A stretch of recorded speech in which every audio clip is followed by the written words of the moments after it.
জীবন চলার পথে চোখের পানি আসবে, কেউ যেন এটা মুছে দেখ সে আশা করবেন না। কারণ চোখের পানি মুছে দেওয়ার ভিতরেও কেমন জানি কিঞ্চিত একটু অনেক মানুষের স্বার্থ, যেখানে স্বার্থ থাকে সেখানে কখনো মহাব্বত থাকতে পারে। তো কখনো যদি চোখের পানি চলেও আসে দুনিয়ার কোনো কারণে, বুদ্ধিমানের মতো একটা কাজ করবেন, যাই নামাজটা বিছিয়ে সিজদায় পড়ে যাবেন।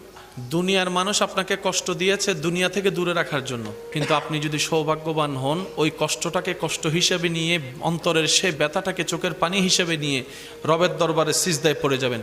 সে আপনাকে দুনিয়া থেকে আলাদা করতে চাইছে, দুনিয়ার চোখে ফেল করাতে চাইছে, কিন্তু আপনার এই বুদ্ধিমানের ধৈর্যশীলের কাজ, আপনার সিজদায় পড়ে যাওয়া আপনাকে রবের রহমতের এমন কাছে নিয়ে যাবে।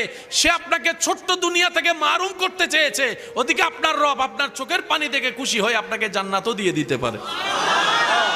সেজন্য মনে রাখবেন, রবের বান্দা কখনো লসে নাই। তারা কাঁটা ফুটলো লাভ, গালি শুনলো লাভ, বদনাম শুনলো